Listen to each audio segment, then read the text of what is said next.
Brother, are you all right? No, I am not all right. I just shared a bottle of Kanar with Damar. That rhymes. You're drunk. Of course I'm drunk.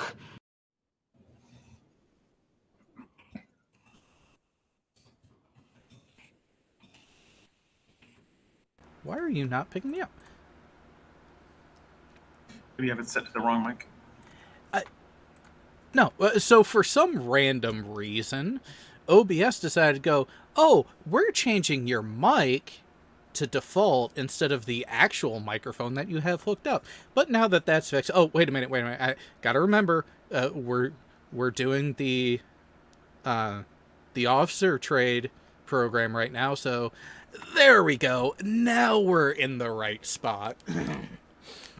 So, this is going to be a fun one. I mean, let's just put it out there right now. Is there a more pointless job in the entirety of Star Trek than being the medical officer aboard a Klingon ship? Klingon researcher? Packlet researcher? Packlet researcher, there's that. True. It gotta remember the Packlet. Romulan journalist? Now, some would just call that a literary artist. Maybe, but you're definitely not reporting on much actual news. Wow. Human relations representative?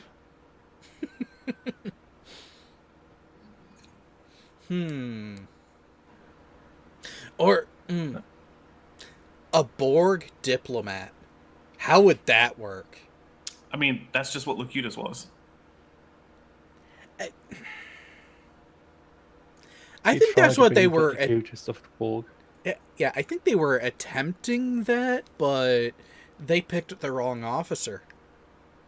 Because you got to go with someone who is entirely talk and absolutely no action. I mean, yeah. We all know that Picard could get the action when he wanted it. He just had a habit of losing them to some crazy, non-corporeal, randomly corporeal being that defies all space and time. But hey, everyone has their challenges. It was feeling kind of washed off after that, though. No, he did have those moments with the Doctor. Well, the dancing Doctor. Anyways, so for those who have actually paid attention, yes, tried to pull a fast one on you there with the thumbnail, because who wouldn't want to talk about Battlefield Earth when the subject is an invasive alien species that likes to subjugate people that many have believed that the Empire has been too stagnant for so long that the only way it can survive is to expand. And what's the best way to expand? All-out warfare. Oh, I thought it was by stealing gold from Earth. Either or taking all the water and other natural resources for life, but then again, you might get beat up by a 12-year-old? The water part is so stupid. I hate alien invasions where they're after our water. It's like there's so much water not on Earth that doesn't have anyone guarding it or caring. Just go take that water. There are whole moons of it. Not just moons. There's entire debris fields just in our solar system with it that, hey, it's in solid form. It's easier to transport then. Right? You don't have to put solid water in tanks full of baffles that still slosh around anyway. But are you really... Well, it depends. Nor do you have to pressurize it. It also depends on which way you're Well, yeah, liquid water is very susceptible to pressure changes. There is that. Yep. Shove a bunch of ice. Now, I mean, granted, put it in like an airtight container, but just shove it in there and you can just haul it as ice and some of it's going to sublimate to water vapor, but whatever. You're still capturing it. Yeah. Going to Earth for water is stupid. But Klingons haven't done that, to my knowledge. Yet. True. They didn't go there for the water. It was a backwater side planet that they crashed on when trying to pass a message that was imprinted on, what was it? The guy's DNA. Yeah. The DNA. Yeah, which is weird, but I'll let it go. Like, whatever. It's a little weird and sci-fi-ish, but like, people have been able to write message into synthetic DNA before. And in fact, during that experiment where they entirely replaced the original plasmid of a bacterium with an artificially constructed plasmid, one of the ways that they kept track of the artificial plasmid was they put encoded into binary, turned into nucleotide sequences, the names of the lead researchers on the project. So if you were to do that, like with encode some message, because like, okay, so here's how you do it, right? Presumably the Klingons already have a character mapping that's basically ASCII for Klingon in binary, right? DNA is already a 2-bit system. So you encode the 2 bits, you encode the ASCII into, each 2 bits gets 1 nucleotide. Then you put that into whatever the Klingon equivalent of a retrovirus is, inject it into the guy. Now a whole bunch of his cells are going to have that artificial message. Okay. That works. I'm okay with all that. Yeah. What is the Klingon version of Tyrell? Of what? Tyrell, as in the Tyrell Corporation. Oh, I don't know. Do they have one? Maybe they don't. That is one thing about of all the species in Trek that actually has had a lot of screen time. We really don't know much about the Klingon handling of things other than the warrior caste is the rulership and they still have political fuckery. Well, we also know from bits and pieces here and there that the various great houses, while they do get most of their prestige from doing things like constructing fleets and sending their their scions off to be officers in the Imperial military, they do have like their own economic activities. Like we know that there's farmlands in like the Kethel lowlands and stuff like that, and presumably that's going to be administered by various houses. So it seems like the various houses have economic activities that they go through that is how they get their money. So, for instance, in the House of Quark, one of the things is that we get some extensive economic records that Groka's former husband has accumulated, and then he looks into Quark looks into the various financial records from the other houses that have been sabotaging her. So, with all that, to have that kind of economic activity going on, it's very unlikely that all of that money is coming in from the government paying for ships and warriors to the house. So presumably they had some other kind of industrial or agricultural activity that was going on, and that was what the now House of Quark, soon to be House of Broca, was doing for its money. Yeah, well, and that's the thing is you have very much feudal references where it's not just I'll strip your lands, but also titles, and you have that whole nobilistic type of interplay mindset and setup there. I mean, that was a big thing that Gowron threatened Worf with when the Klingons went after the Cardassians, and Worf was like, no, I'm not joining you. Well, then I'll take your lands, your houses, your honor, your everything. It's like, yeah, about that. Oh, look, House of Quark. Yes. I liked that episode.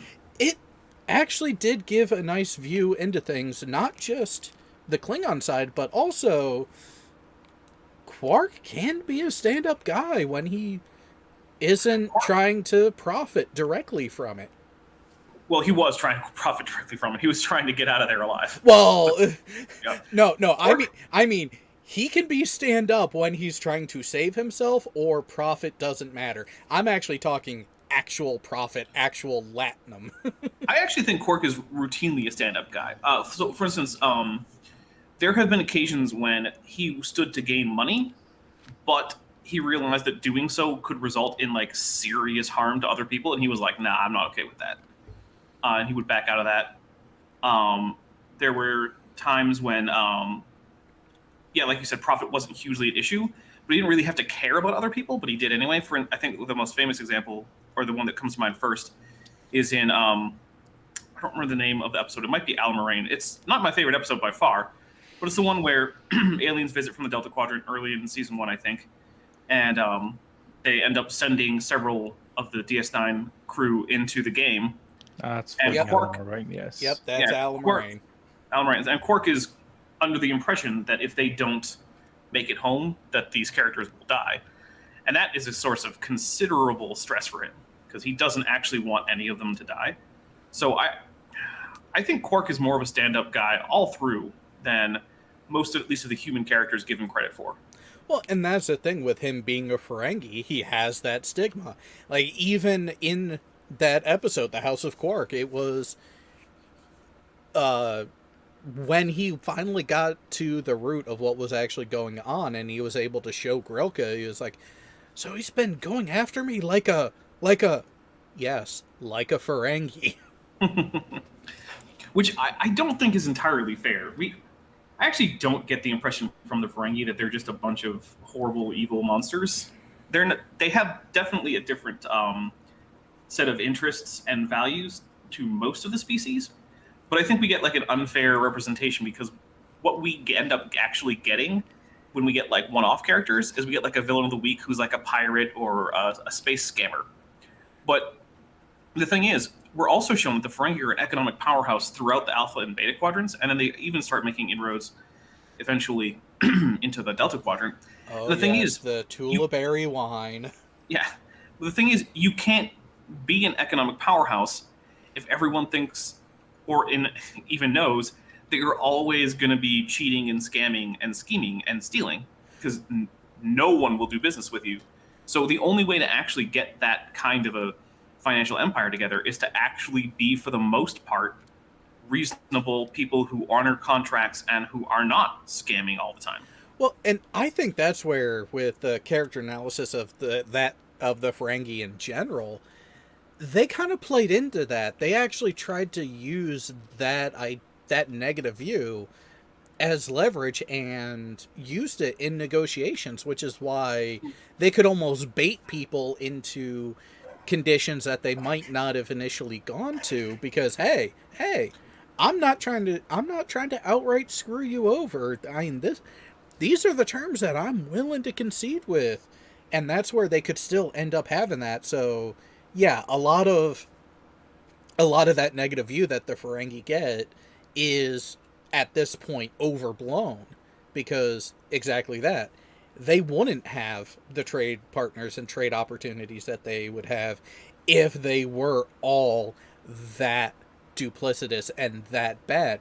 And even when you look at people who recite and know the rules of acquisition back to the Ferengi, like, even they realize it's like, yeah, a lot of these mainly deal with actually inter-Ferengi relationships, like the way employment contracts are, and how it's essentially indentured servitude.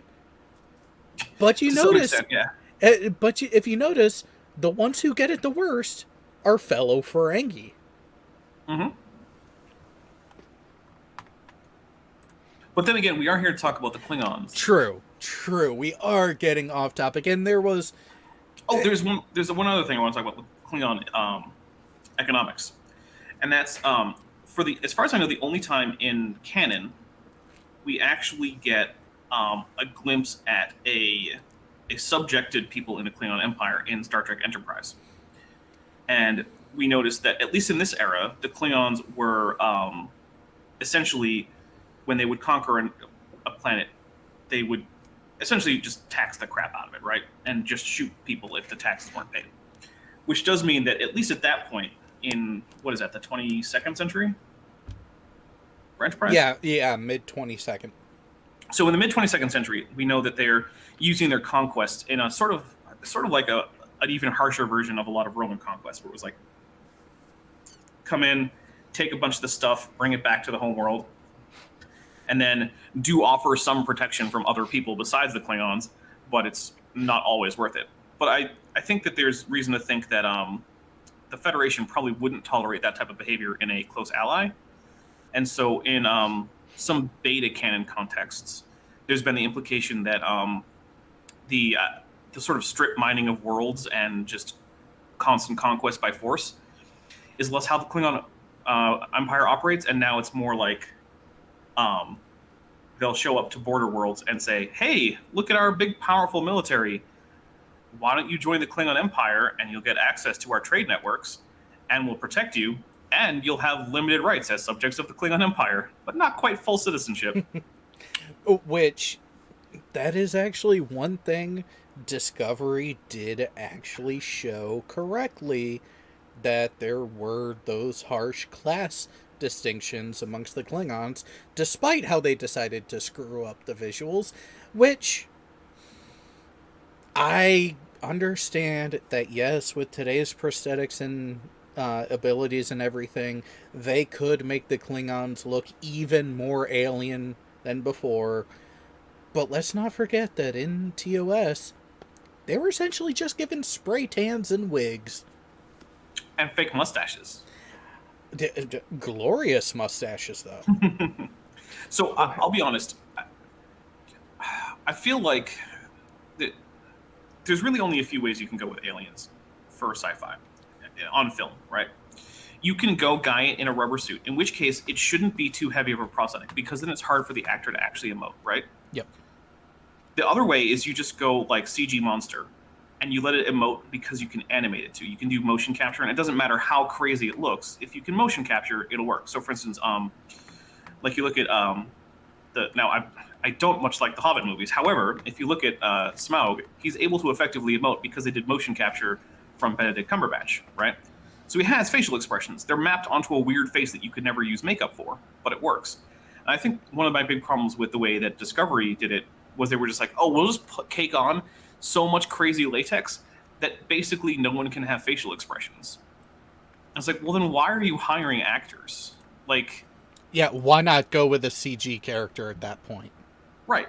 Put a CG character. You can make them have 4 nostrils and a weird oblong head or whatever, but then you can motion capture their facial expressions and actually map that onto the Klingon instead of having an almost entirely static face with a mouth that flaps open and shut. Just use puppets. Yeah, you could go that way too. Puppets can work too. Farscape did a really good job with a lot of puppet characters. I think that for them, that was actually cheaper than CGI too in the long run. Oh, the puppets, yeah, probably. Especially back then, because that was what, the mid '90s for Farscape. Late 90s, early 2000s. Oh, okay. Yeah. Still, though, CGI for TV was neither cheap nor very good looking at the time. But with something like that, you have a question of, should you really, or rather, should you do more with it? Should you take something that now has become this actually established character and try to do more with it? So it's iffy. I mean, Star Trek has redesigned alien races several times, right? Like Enterprise redesigned Tellarites and Andorians. Well, Klingons have already gone through a couple redesigns. Klingons have, the Trill have, but really when you look at the Andorians and the Tellarite from the original series to Enterprise, they're not actually all that different. Where those two races actually got the most dramatic changes was, again, Discovery. Which actually, I think that means they've been redesigned a couple times, doesn't it? Yes. Yes, because when you actually look, like, take the Andorians, for example.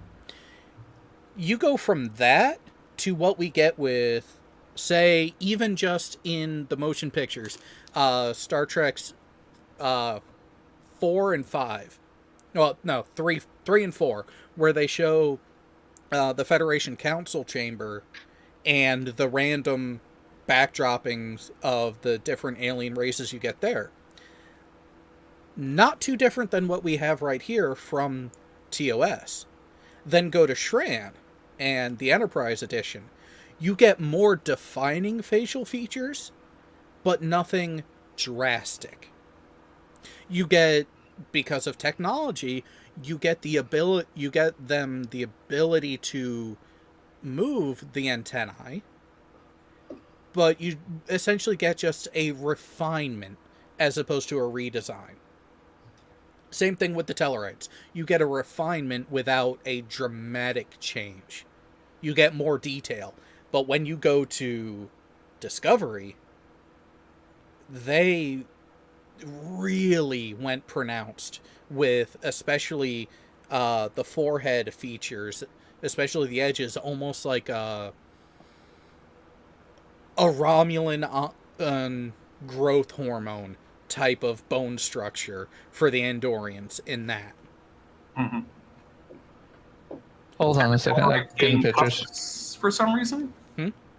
And the Tellarites gain like tusks that pop out of their cheeks for some reason. Well, so the Tellarites were, that They were always change. piggish. Yeah, they were always kind of piggish. That's where in Enterprise they played off that a little more. Again, they amplified the details. Let's see if I get one of training a Tellarite. Yeah. So, but yeah, that and the problem is you can't really pin it down to any individual to blame for the Discovery aesthetics, because there were so many people in that process that actually had to sign off on it before it actually got to screen. Yeah. But go ahead. That being said, Oh, yeah, sorry. Go ahead. now with that being said, though, I can understand differences within the species. Say, for example, with the Andorians or the Tellarites, if you just see it as, okay, these are variations to them, such as, say, melanin, facial features, everything like that is to us.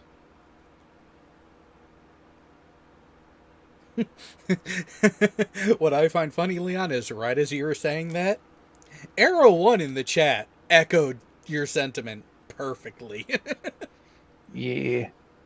Well, one thing is, what was it? Picard actually did explicitly explain away the difference in Romulans between TOS and TNG as being, like, I guess, a racial difference. Yeah, well, like, it's kind of like with the, we've seen it here within humanity.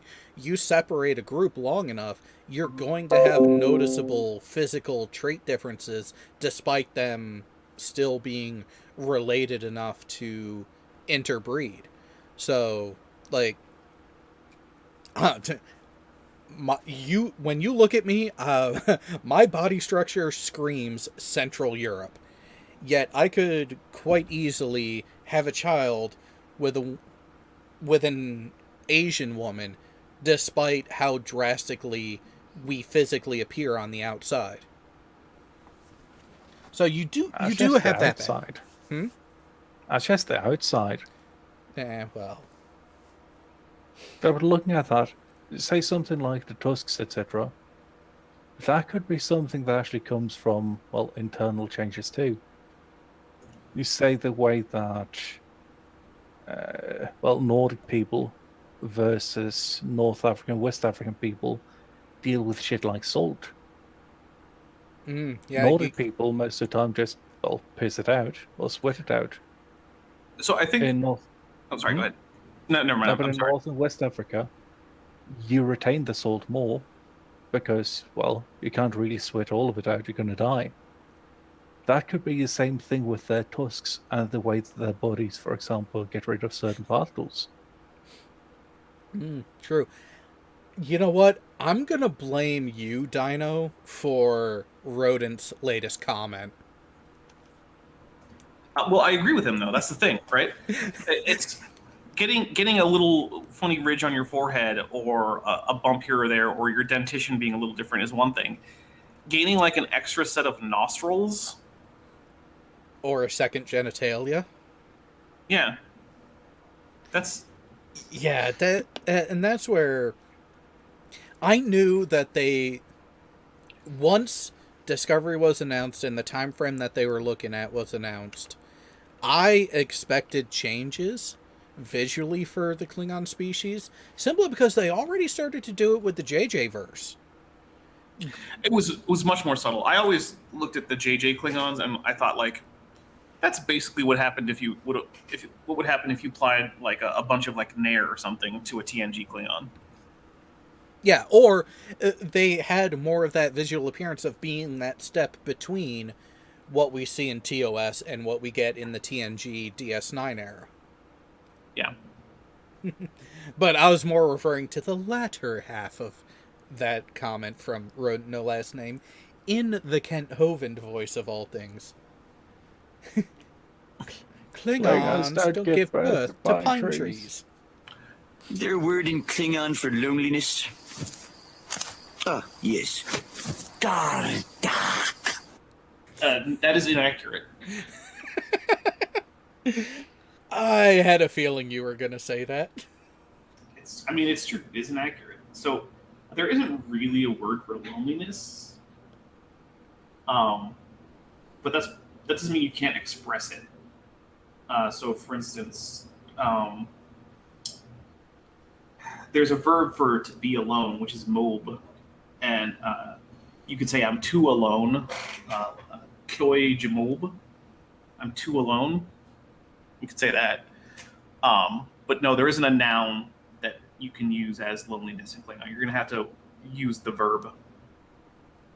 Or there's an adverb, niteb, that means that whatever the action of the sentence is that's going on, it's happening alone or by itself. That can also be handy.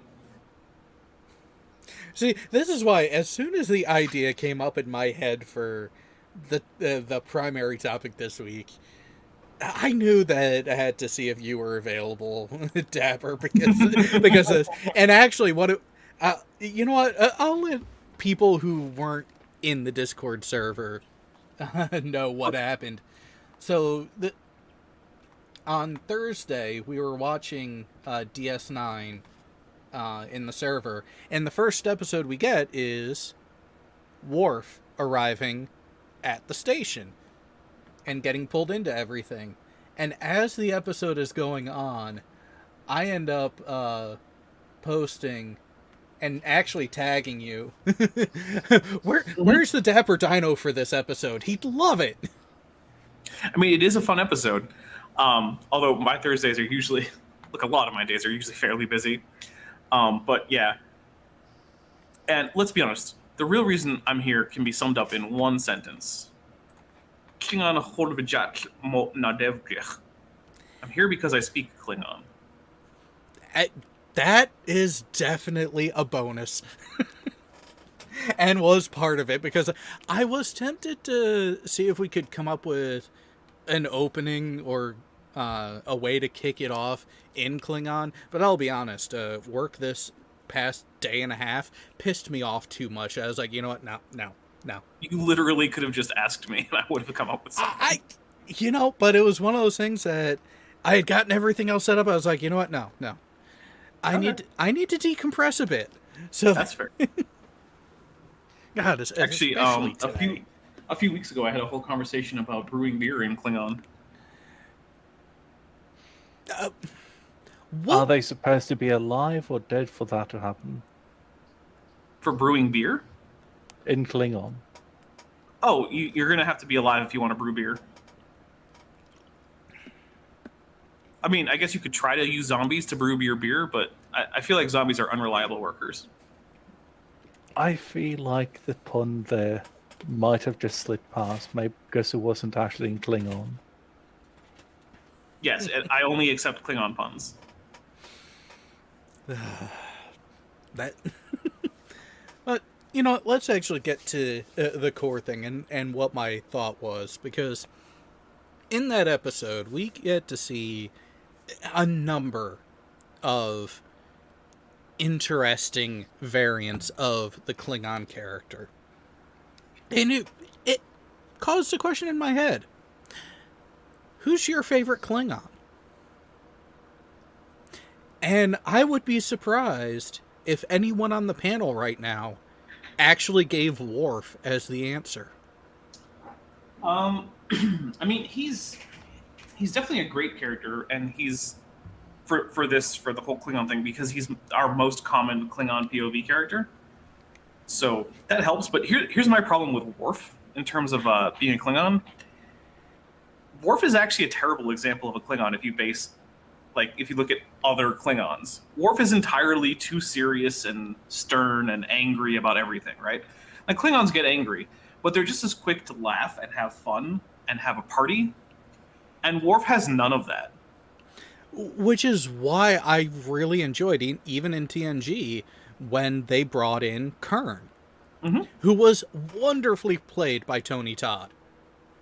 Because you actually get that true brother dynamic between him and Worf, and you actually get to see, no, Worf, you're a stuck-up cunt that is taking this Klingon stuff and what it means to be Klingon way too seriously. Relax, brother. Well, even Guinan pointed that out to him. At one point, he says to Guinan, in a typical Worf fashion, where he just makes up something and says Klingons don't do it, he says, Klingons do not laugh.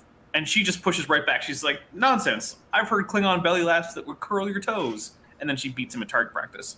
Because this is like, screw you, Worf. You're not like this because you're a Klingon. You're like this because you're a stuck-up ass. You don't have to be. But Klingon, or rather, Worf thinks he knows what it's like to be a Klingon. But he overcompensates with fucking everything. Well, that's the thing.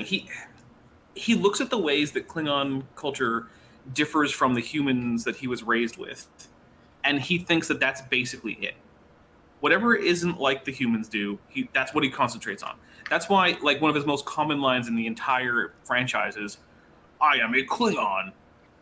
I saw like a 10-minute supercut that was just Worf saying that in different scenes. Like, everyone knows Worf. Everyone knows. The forehead gives it away there, Bubba. Right. It wasn't a secret. So yeah, Worf he really isn't my favorite Klingon, but it's hard to pick one, because the thing is, various Klingon characters bring different things to the table, and I like a lot of that. So, for instance, I like that one of the things that Kern helps us with is understanding sort of the joie de vivre that a lot of Klingons have. And Gowron can bring forth some of the ability to be politically scheming and always at least presenting a face that's honorable, but being willing to, play fast and loose with the honor.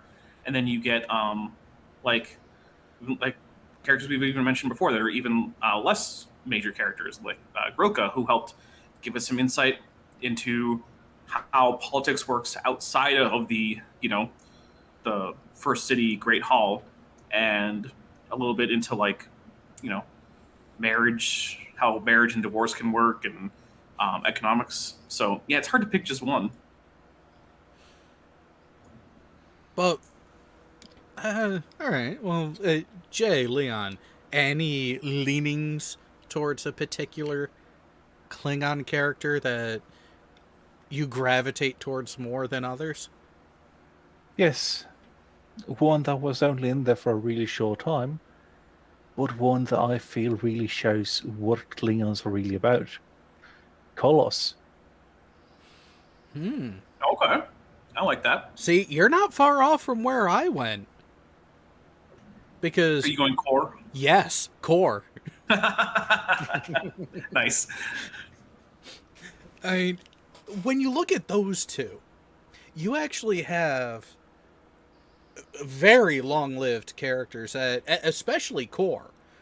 For those who might have been living under a rock for the last, 60, 70 years? Mm-hmm. Core actually has the longest time period between appearances on the show. Because he was in TOS, and then showed up again in DS9 a couple of times, played by the same actor. which I found phenomenal when they did it. The fact that John Colicos came back to play Core, and they actually had that lineage. Surgery. Yeah. Because remember, he would have had to have corrective surgery between those episodes. Which, when you look at it, we're going over 100 years in age. Is it? Yeah, because... Wait, you mean like between appearances? Oh, pretty close to it, from TOS to DS9. That might check out. Because, well, TNG is set, what, 60 years afterwards? TNG is set in the 2360s into the 70s. Yeah. Hold on. Is it 2260s until 2375 at least? Yeah, and you have Core showing up in the animated series in 2269. Yeah, so 2260, late 2250s, early 2260s for the TOS. And then And the 2370s for end of TNG, middle of DS9, middle and end of DS9. Because I guess Klingons live for a while, huh? they can. Well, and look at the Klingon ambassador that was around for so long to the UFP. So my real question then is, what's Worf's grandfather, Worf, doing? The lawyer. He should still be alive by the time of DS9. Oh, wait. You're talking about the one that showed up in Star Trek 6? Mm-hmm. Yep. Who was Captain Kirk and Leonard McCoy's defense attorney. Yeah, he probably got sentenced to... It's fun to be like, oh, you know, if you lose your defense case, you get sentenced. But the thing is, if that's a realistic risk, you're just not going to get Klingons who spend all that time to become a lawyer. Because even in Klingon, even on it can't just be anyone can just be a lawyer, right? No one's going to study that long and then be a defense lawyer. And then their first case they lose. Oh, off to and then they're whatever dead. prison. Yeah, like that's because the thing we got to remember is the Klingons have to be a somewhat functional society, right? They actually do have farmers and musicians and scientists and restaurateurs and things like that. In fact, we get a Klingon restaurateur in Deep Space Nine. He's a fat man who likes to sing and who sometimes serves racht that isn't super fresh. And gach that's near death. Yeah. And he's got an accordion. Yes, he does. That he does, yes. Well, and that's... Wait, can that be my favorite Klingon? Hey, you know, it could be. Did we ever get a name for that restaurateur? I don't believe so. I think we did, actually. Did we? I mean, we might have. Which episode was it? Do we know? So I think he's in a few episodes. The one I remember him the most from is the one where the woman from the low gravity planet shows up and she has to be like in a wheelchair or something the whole time, except when she goes to her quarters where they have the gravity turned down or something like that. Yeah, it's a Bashir-centric episode, so it's okay if you don't remember it. Right. Bashir is not exactly the number one character for anyone. Although, actually, here's the question. At that point, was it actually Bashir or was it the shapeshifter? Because there was that bit where Bashir was actually interned with Martok and a few others for months, and no one knew until the imposter tried to blow up the runabout in the Bajoran sun.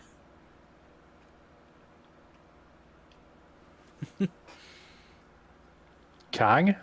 So I'm looking through Memory Alpha, and I'm not seeing anything about a name, but he might have a beta canon name.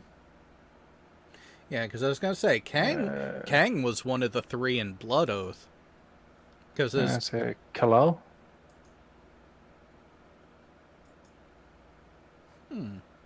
That's it. No, Kaga. Jesus fucking Christ, it's hard to find this shit. Kaga. It was, according to Beta Canon, his name is Kaga.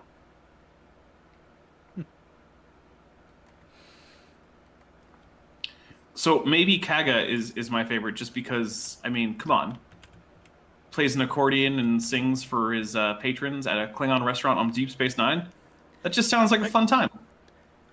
It does give that different view, just that everyman's Klingon kind of thing. Yeah, and well, the thing is, you literally can't have a society that's just warriors. Oh no! How would you feed people? Well, you can have a society that everyone has a military tie in one way or another, the Cardassians and Romulans, but not everyone is a fighter. You have your intelligence group, you have your support group, you have your logistics, you have your intelligence. You have to have that sort of separation. Mm-hmm.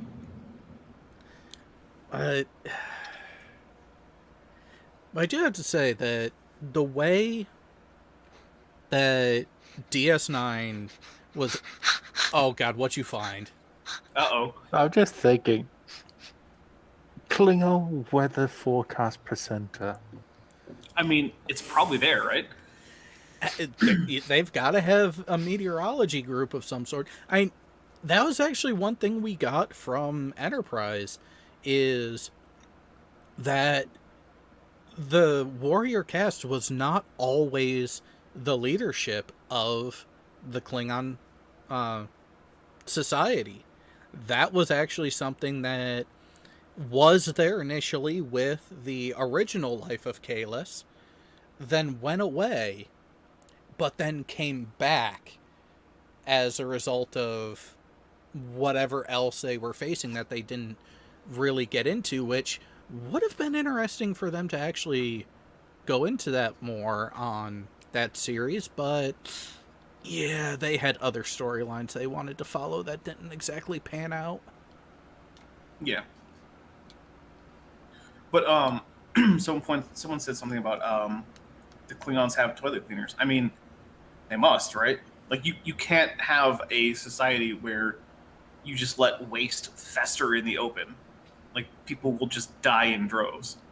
So that's one of the things. I think if you're just casually watching the show, you're getting a not really representative view of Klingon society, right? And that's true for all the species, right? Like, you look at Romulans, and basically every Romulan you see is basically a spy. Even the ones who aren't Tal Shiar, they all act like spies. But that can't be every Romulan. There have to be Romulan, like, farmers and Romulan, artists, and actually we know that there are Romulan artists because in TNG we hear a story about a painter. So, a Romulan painter. So we know that there are other facets to these societies. However, you got to realize that your POV in Star Trek is almost always a Starfleet crew who are primarily encountering the members of other interstellar civilizations' military wings. So what you're getting is it's sort of like if all you knew about culture in, say, the United States was what you got from interacting with people in the Navy or the Army, and that's it. Yeah. You say this like it's a bad thing.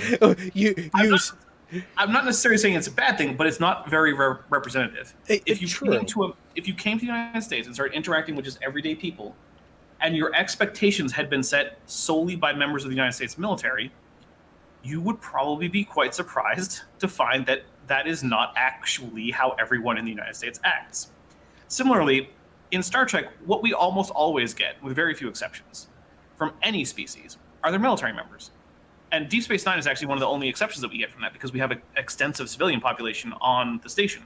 But even then, almost every Klingon on the show is a part of the Klingon Defense Force. Almost every Cardassian on the show is a part of the military or their Obsidian Order or something like that, right? Almost every Romulan is either in the Romulan Navy or they're Tal Shiar, and even these intelligence agencies are organized like military intelligence agencies. They're not organized like civilian intelligence agencies.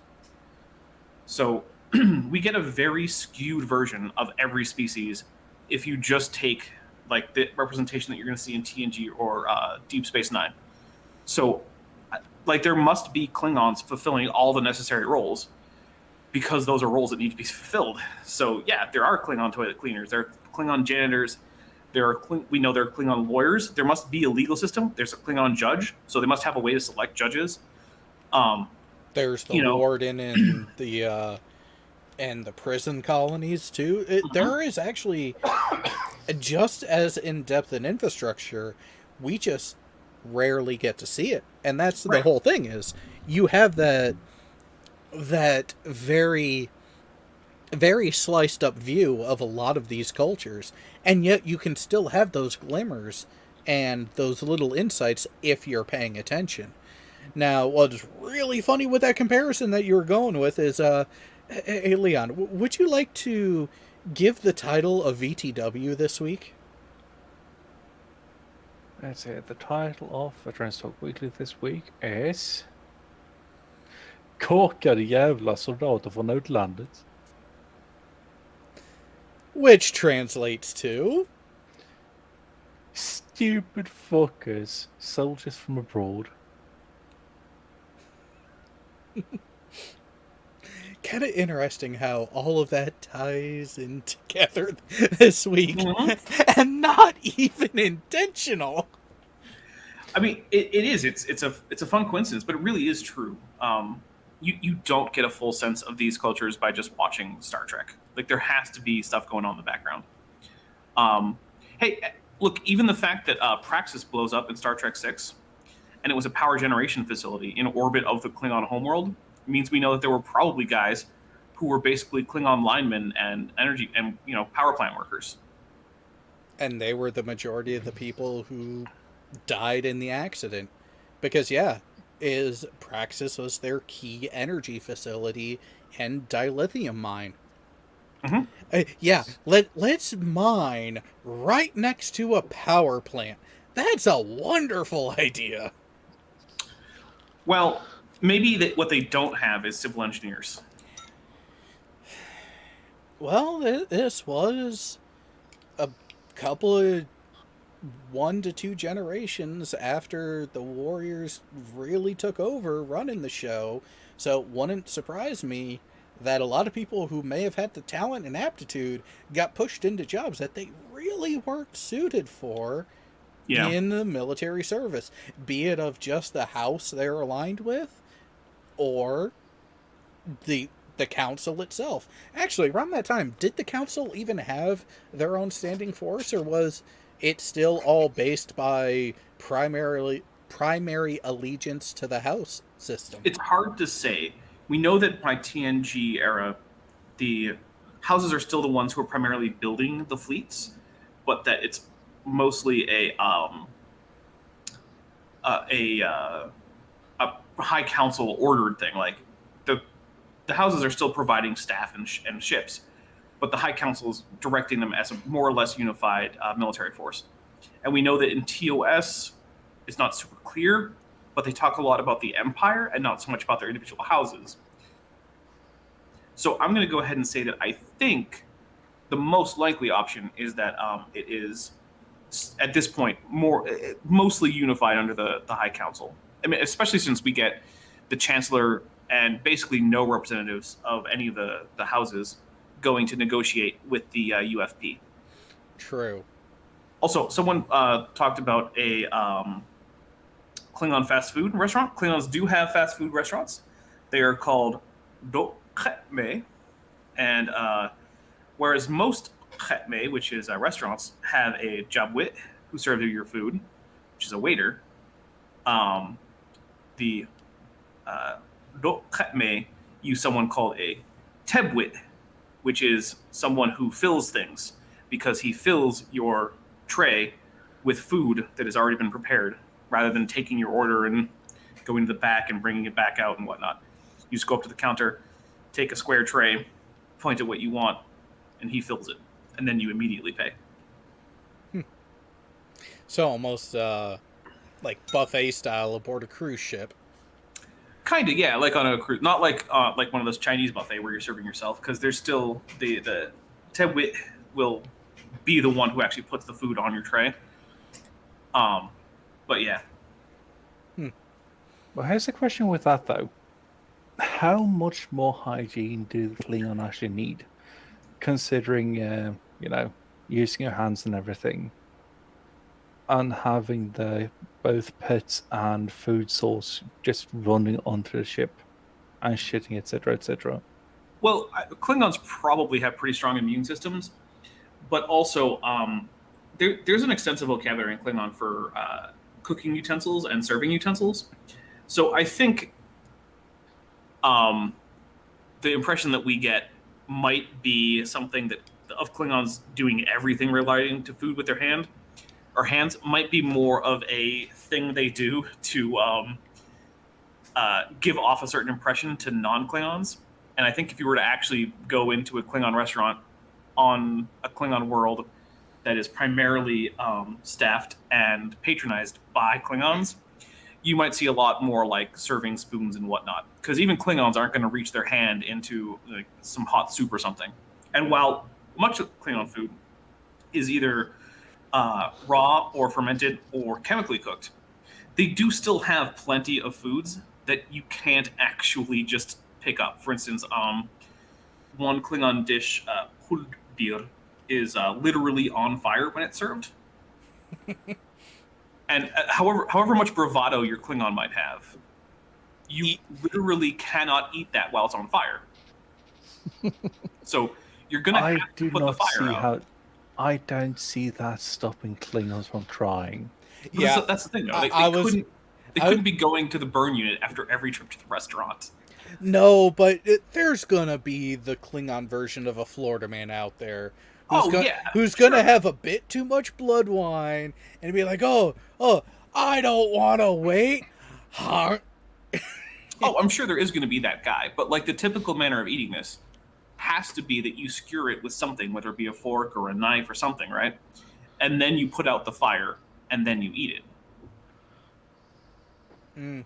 So now, to be fair, I'm getting a lot of this from sources concerning the Klingon language, and I'm taking those as basically being canonical, in part because it seems like the current Star Trek writing staffs are looking to that material as canonical. So, for instance, for our first time outside of the movies, we're getting actual Klingon language from Mark Okrand being used, and there isn't really anything that's contradicting stuff that he has established in his sources, like Klingon for the Galactic Traveler. Well, and that is actually something that I give some of the writers and production staff credit for, is that there's already a wealth of information and a base out there. Use it. Mm-hmm. That's actually one of the areas where I give them a lot more credit than the TNG writers, because the TNG writers did not give a crap about the Klingon language at all. They were still forming it to a point, though. Still, the Klingon dictionary came out, I believe, in like the first or second season of TNG, and at no point, even in the TNG movies, when they had bigger budgets, did they ever even bother to try. Enterprise tried a little bit. They got it wrong, because I feel like they just had some guy sit down with a dictionary and like glance over all the sections and then be like, oh yeah, I can do this. And no, he couldn't. But it was closer. But still, they didn't really try very hard. But in the newer stuff, so for instance, there's a lot of Klingon in season 1 of Discovery, and that was all translated in some cases by people that I am in contact with. Like, I could just go and ask them questions. I know who they are. I can contact them personally. I know where they live. I don't know that, although no, we're not getting into that. I am Facebook friends with some of them, so I could find out. See, told you. Well, look, the community of Klingon speakers isn't a gigantic community, right? Thank fuck. What? It's maybe a couple thousand people worldwide? In total, for anyone who has any level of interest or proficiency, yeah. But if you're someone, even at my level, which is fairly modest, You're looking in the hundreds. I was gonna say you're looking 3 digits tops. Yeah. When you look at people who know enough about the language to be professional translators for it, Couple dozen, maybe. yeah, that's about right. Yeah, well, and that's the thing is you have those people out there that do this. That is, I will be critical as fuck about what has been offered from Trek of all generations. And I will give considerations and give concessions here and there. And for everything that I have been tough on for Discovery, Picard, and Lower Decks, there are some areas they have done things right. And, Oh yeah, and the Klingon is one of them. yeah, that's one of the things that they've actually handled properly by actually going to the people who actually have the knowledge and actually using those resources available to them. There are other aspects that are rather glaring where they've gone wrong. That it is bizarre to me that Discovery will like get some weird little detail of like grammar or the location of some obscure star base from the original series right on a map, and then they'll just ignore that there weren't really replicators in TOS, guys. Oh yeah, not at all. Replicators and the holodeck were huge things in TNG. Yeah, and in fact, also we have Janeway in Voyager talking about how in the era of Kirk they didn't have replicators or holodecks, and then it's like, oh hey, they have replicators and holographic projectors in everybody's room in Discovery, and it's just like, Yeah. Guys, I'm not complaining that you put in an obscure starbase location that you took from a map on a wall in TOS into your map in the war planning room in Discovery. Like, good job. Good job for getting. Yeah, good job getting a minor detail that only the nerdiest of the nerds are going to catch, while completely ignoring established major history. Right. And it's just like that. Don't do that. Get the big things right, and then we'll make fun of you and chuckle when you get minor things wrong, but we won't have like... Yeah, do it the other way around. You'll be more successful. Mm-hmm. Yep. Yeah, I don't know. But you get Beth though that they Google just, funny Star Trek facts about the other series, just to get those small things that they can then use later on. Yeah, I do think so. Or it also could just be that like maybe the people who are in like the art department care more than the writing staff, something like that. That I can agree with, because that is how it looks.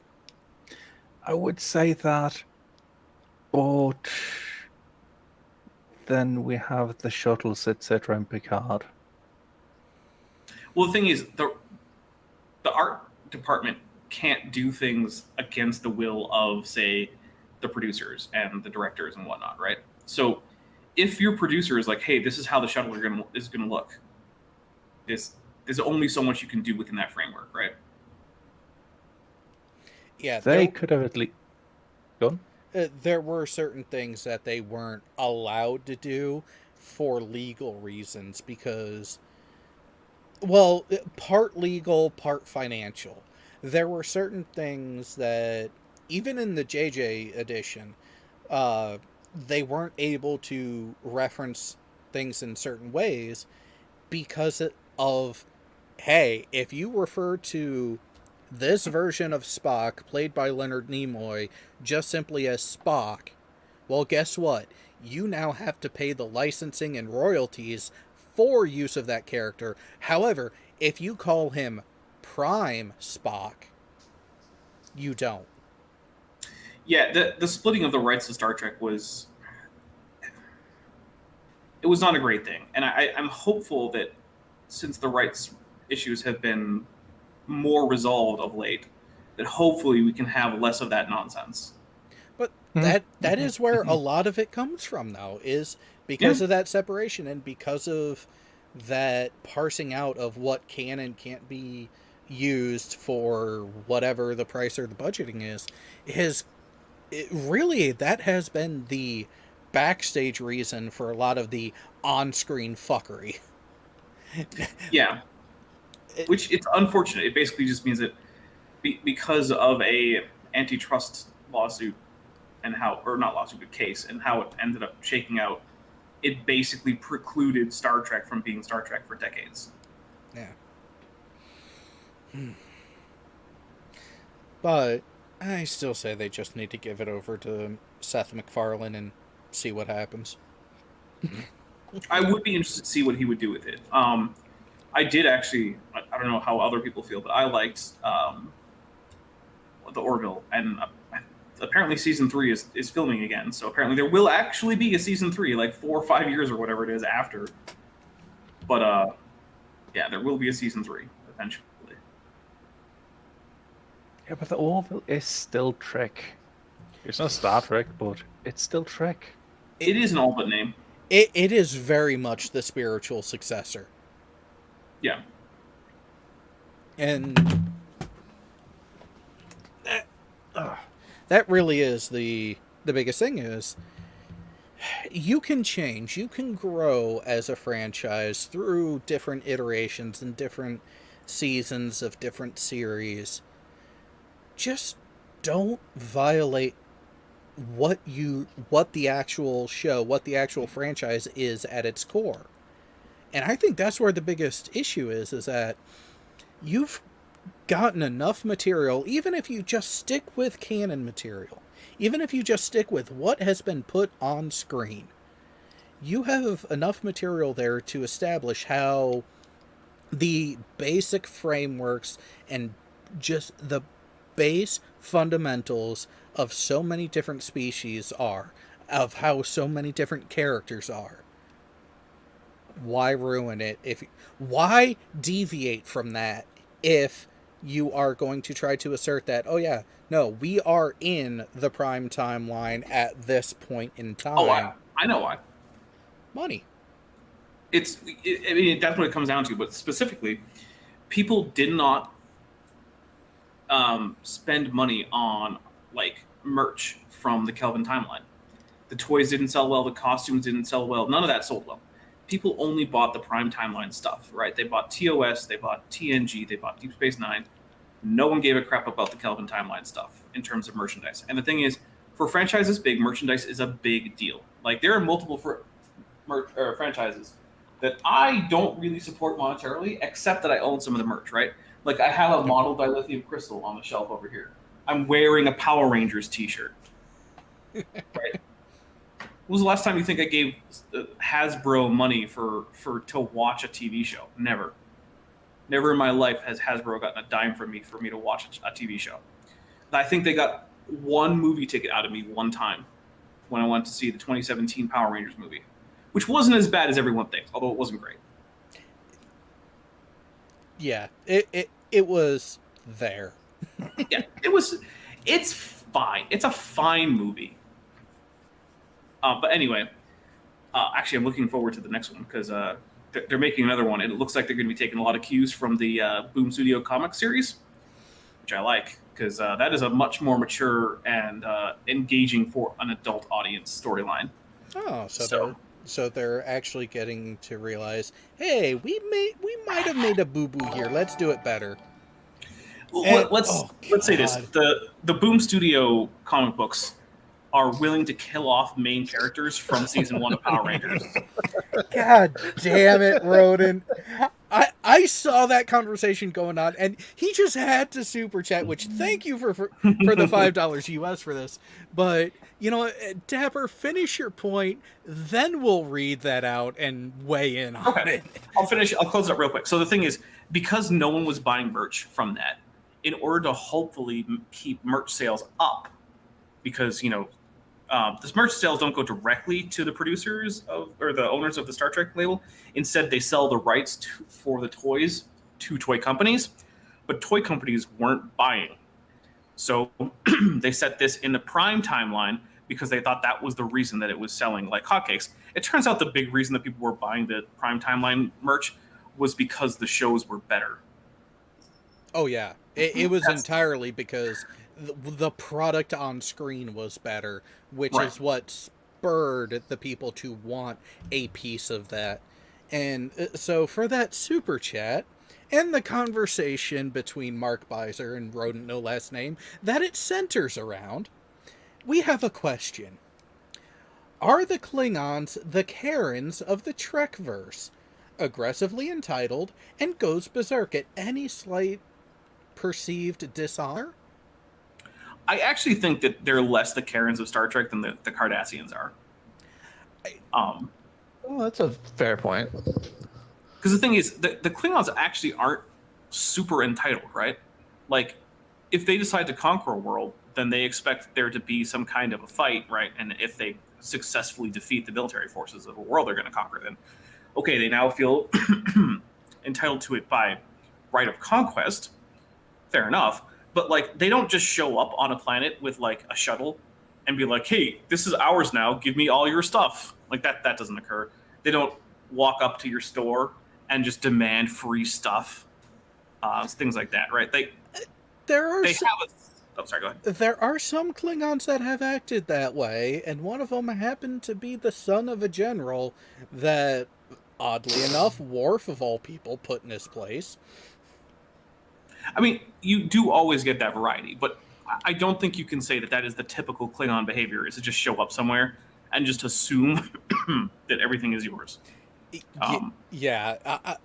If there is one species that has that behavior, I'd say it's the Borg.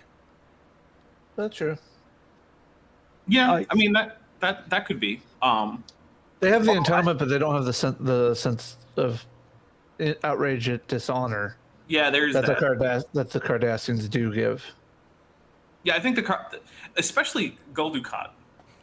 Gul Dukat, he, according to him, with possibly the exception of sending his daughter away, has never had a single decision that he legitimately regrets in his entire life. He thinks that everything he has ever done was exactly what he should have done. He's never made a single mistake. Everything bad that's happened to him is someone else's fault. He's basically an entitled narcissistic Karen throughout the entire existence of the character. Wait. You're trying to say that the guy who is quoted as saying, victory is not just getting your enemy to submit, it's getting them to realize they were wrong for ever challenging you in the first place. That's the person who is typified of the ultimate Karen in this? Yeah. Yep. That's exactly what I'm saying. And don't get me wrong, I love Gul Dukat. Great character. I can one-up you on that. Uh-oh. The Bajorans and Kai Wynn. I mean, Kai Wynn, yes. Again, one-off, not the species. Dukat definitely, he's an exaggeration of a lot of the Cardassian mantra, but he is still Cardassian. You can see that, yes, he takes it to a new level, but it was there as a species thing to begin with. Hey, it's the pirates from Enterprise. Yes, these are the ones that would make you think the Klingons are the entitled, dishonor, perceived dishonor types. But they're not the typical. That's the thing. And also, while it didn't really happen at this era of Star Trek, later on in later parts of Star Trek, when the Empire receives word of people doing that kind of behavior, just showing up places and just demanding fuel and food or whatever, they're usually not terribly happy about it. Because that's not becoming of a Klingon warrior. Kind of like what led to the Treaty of Organia? To some extent. Yeah, because there in TOS, you have Core showing up just saying, yeah, no, this is our territory. And you get that very political posturing between Core and Kirk, and the Organians are like, yeah, that's all well and good, but nope, you're both wrong.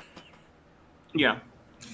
We have someone saying that the Cardassians are National Socialists in space, and No. to some Get extent, it right. It's the Kardashians. Okay, not the fair enough. Cardassians. But The Cardassians are okay. The Kardashians, on the other hand. so Yeah. the Cardassians were, I think they were sort of written as a generalist totalitarian regime. I don't think that there was a really heavy emphasis on making them feel a whole lot like fascists specifically, or like East Germany during the Cold War specifically, or anything like that. Like there were aspects of all of that, right? So like the Obsidian Order is far more like the Stasi than it is like, say, the SS. Because like you get the SS, which is about as elite as the National Socialists ever got, but that was primarily a war-fighting, externally facing thing, and there was some policing of internal politics, but it was mostly about external threats, and they weren't monitoring like everyone, and it wasn't a secret who was in it. Whereas the Obsidian Order is much more like the Stasi in East Germany, where you never know who's a Stasi informant. They're trying to monitor everyone. They're punishing people for thought crime. They're just, memory holding people, just taking them and making them disappear all the time. Well, not just that. Look at how the Cardassian legal system is set up. Before you're arrested, your guilt is already assured. And the trial is just for show to let the people know just how great the legal system of Cardassia is. Well, also, hopefully, the accused will realize the error of their ways and confess before the end of it. But with this, though, when you look at the Cardassian society as it is, how much of that society is actually totalitarian, and how much is just something where the Cardassian mindset of everything has led them to believe more in the state than the actual planet? Well, we know. Actual I'm sorry. Go ahead. people. We know from Chain of Command that was not always how the Cardassian state acted, and in fact, it was probably within living memory of the episode Chain of Command, when the civilian government was still largely in charge, and Cardassians had significantly higher degrees of political freedom. So, I do think that the Cardassia that we see in Deep Space Nine is not an inherent part of being Cardassian, but instead is a military junta that kind of resulted from a period of economic and social chaos and collapse. Now, why that occurred, we don't really know. There's some indication that it might have been related to a lack of resources on the homeworld, which is why they went out and did things like annexed Bajor and stuff. But that's open to some interpretation. That's the big reason why I don't think we can say that that's just a part of being Cardassian, because we also know that the Cardassians have a long history of art and literature. So I don't think that's just like an inborn Cardassian thing to see the state as the everything, and it's above even your family. Because we just know that Cardassia wasn't always like that, and we also know that towards the end of Deep Space Nine, it's becoming less like that. So you have the civilian government starting to take authority away from the military. Well, even in season, was it 3 that we're in now, 3 or 4? You already had that switch going on before the Dominion actually get into the Alpha and Beta quadrants. You have the Tatapa Council coming into play, and you have that rift there, even at that earlier stage of it too. So for there to be the idea that at some point in their reasonable history, Cardassia was a more regular governmental setup where it wasn't military run.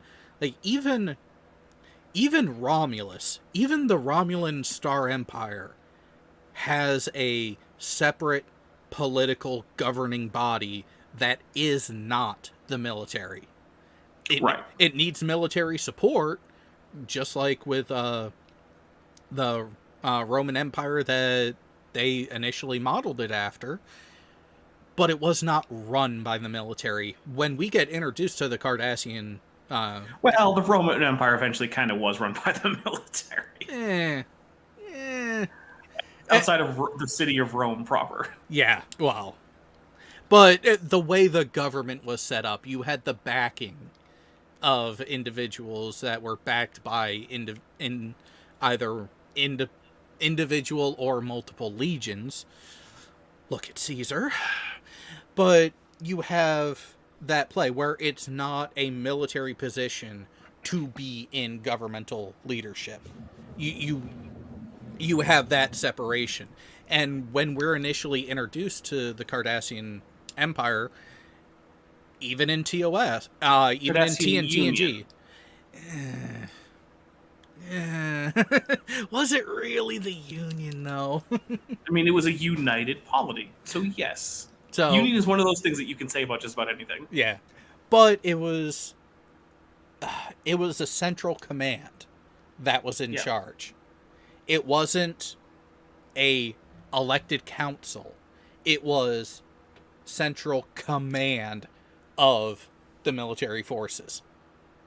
So at some point that switch happened, that takeover happened, and it would be interesting to know the actual in-depth, especially the sociological history that led up to that, which would then give further insight into the revert back with the Tatapa Council, then the Dominion coming in and fucking it up, and it going back towards the military, totalitarian type of leadership, and then back to the more civilian elected role after the Dominion War, which Garrick had his hands in, of all people.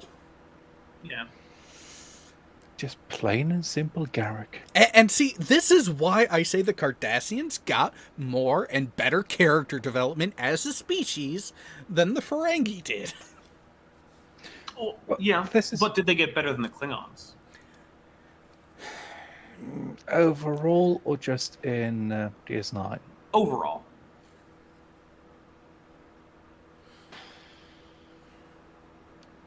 I'd have to say I would say a coin flip between the two, because you had a lot go on and a lot of views and glimpses into even just the social hierarchy of the Klingon Empire, just in TNG, just in seasons 2 through 5.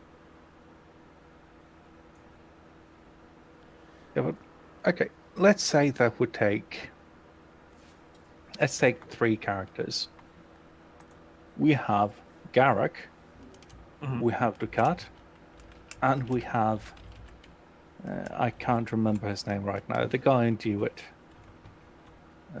Mira something. Mira-san? I can't remember his name. The secretary who got surgery to look like his own boss. Oh, that guy, yeah. The one who kidnapped Kira. No. Kidnapped? No. Is that not the same guy? No, we're talking about in season 1, the secretary who surgically altered himself to look like the gull who was in charge of a labor camp because he felt guilt for how the Cardassians treated the Bajorans. Right. Yep. Okay. Yeah, at the Galitep Mirror Camp, or Galitep Labor Camp, that's one. Thanks for having all the easy names to remember. Maritza. Yes. Well, yeah, Maritza was...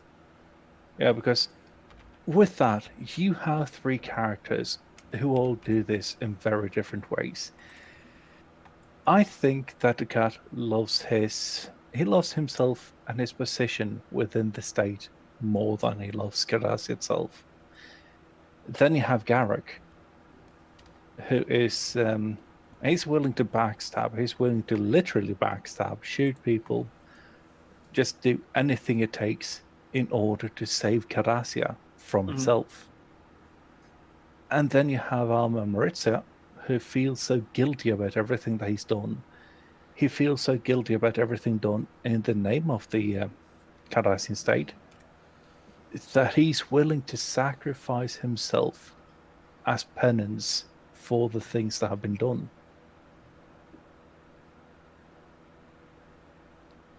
It's a big variety, but also I think we have a lot of variety in Klingon characters, right? We have Duras, who, everyone knows, right? But we've also got Gowron, Martok. These are all very different people, right? Worf is even very different from all of them. Kern is, again, different from all of them. Like, you're not going to confuse any of them. if you were to give the same personality traits to those people and like make them not Klingons, they're going to be very distinct personalities. And you have the still mostly honorable but willing to bend things a little bit and mostly pragmatic Gowron.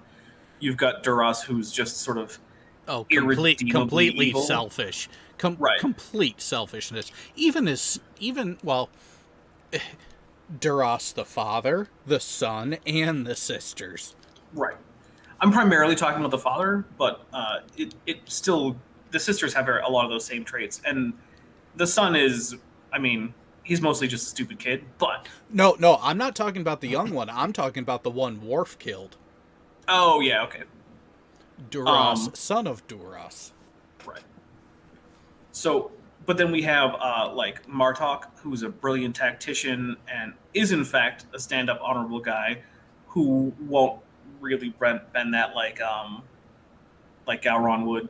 We've got Worf, who is absurdly taciturn, and basically always has a chip on his shoulder about the fact that he wasn't raised with Klingons.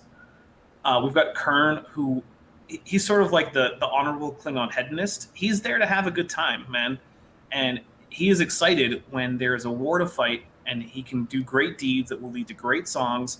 And then at the end of the battle, assuming he survives, he can go and get drunk. And not just get drunk with the people he fought alongside, even with the people that he fought against, which blew Worf's mind when he saw that.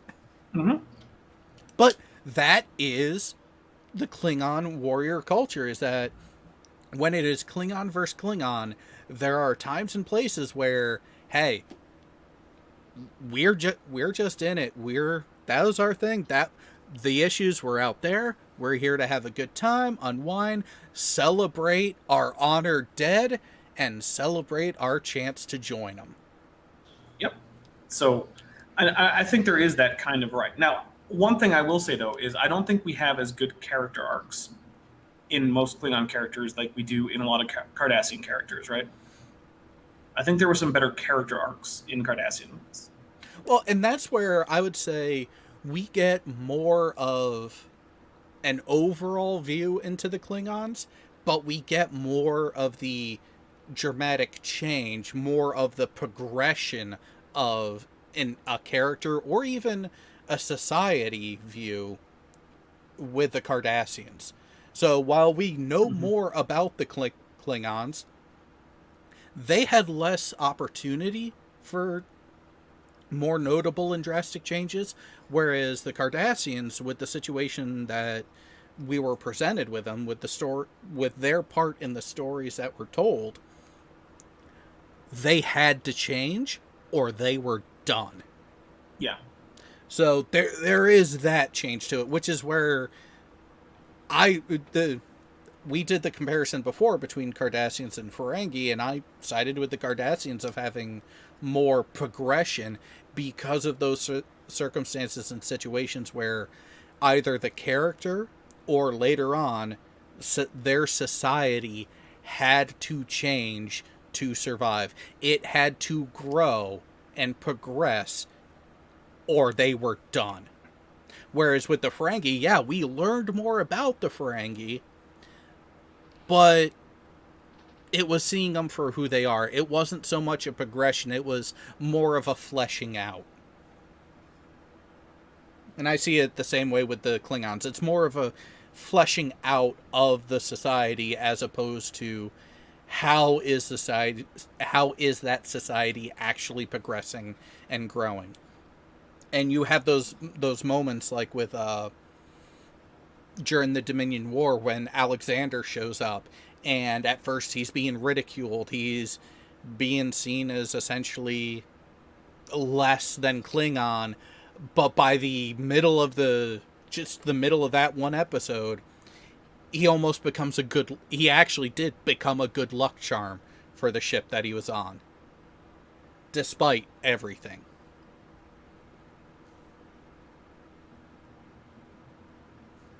Yeah, I can agree with that. I think there is one thing though that makes Klingons continually endearing, and I do think it actually has to do with the fact that there's a language, because if you want to dive into a Star Trek culture, it's going to be hard to find one for which there's a more detailed description across official Star Trek media than the Klingons. You can find out how to order coffee in a Klingon bar, right? You're not going to find that for the Romulans, the Ferengi, or the Cardassians. Or the Vulcans, even. Right. So, and I'll be honest, I think that's one of the things that I hope starts to change a little bit, and that not that the Klingons get less focus, but that some of the other species get that kind of depth. So, for instance, we know that there has been a Romulan language developed for Star Trek, and it was developed a while back, starting with Mark Okrand, but apparently there are other people now working on it with incorporating what he has done. But the thing is that, are we going to get the Romulan dictionary? Let's get the Romulan dictionary out here. Let's let people speak Romulan. Let's make source books about what it's like to go to a Romulan restaurant or go shopping in a Romulan mall or something. Because that's the things that you can find out about Klingons, right? You can find out, like, what is the expectation when you walk into a Klingon store to buy, like, I don't know, a new disruptor or something. What's it like to go order food at a Klingon restaurant? What is it like to go through Klingon customs? We even have a Klingon customs scene in, like, Star Trek, was it 6? When Uhura tries to speak Klingon, which doesn't make any sense that she doesn't know Klingon, but whatever, we go for it because of the gag. Yeah, which also, by the way, was some of the worst Klingon ever spoken by a Klingon actor. Yeah, and by that point, they were starting to run out of the excuse of, well, we're still figuring it out. No. It's you're well enough into even the TNG era. You should know better by now. Yeah. Also, I will say that I do like, one of the things that I do like about the J.J. Abrams Star Trek movies is that Uhura was a competent linguist, whereas Uhura should have been, and there was no reason to think that she wasn't until that movie, when she couldn't figure out how to string together a basic sentence in Klingon. And it's like, dude, these have been your interstellar rivals for decades now, and you're supposed to be a competent communications officer. How have you not picked up at least a little of both Klingon and Romulan? Like, come on. Not okay. Not dissing on Uhura, dissing on the writers there. They should not have done that to her. Yeah, because again, that's where something the newer stuff has got right. It's like, no, she's supposed to be this badass. I mean, there's a reason why she was on the flagship. Let's actually show her. She spoke Swahili. She has time to learn Swahili or English, depending, but not time to learn Klingon. And here's a hint: Klingon grammar is way simpler than Swahili grammar.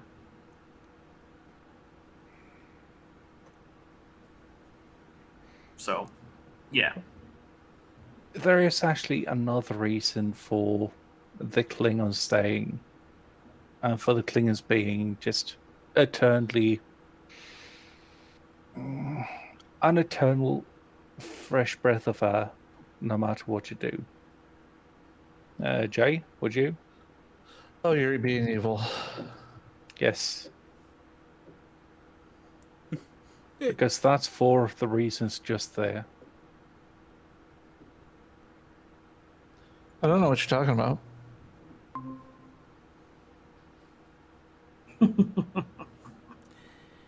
Boob windows. Yeah.